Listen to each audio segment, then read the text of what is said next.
Саламатсыздар оқушылар. Бүгін сабағымыз тақырыбы сабақ тақырыбы электрондық көріктіру жүйесінің құрылымы. Қазіргі автокөліктің заманауи электрондық көріктіру жүйесі қандай неден тұрады? Мысалы айтатын болсақ, электрондық көріктіру жүйесі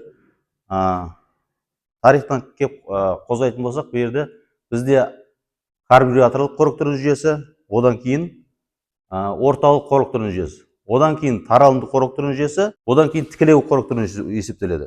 Біздегі бүгін талқылап жатқан тақырыбымыз электрондық көріктіру жүйесі. Бұл қалай жұмыс істейді?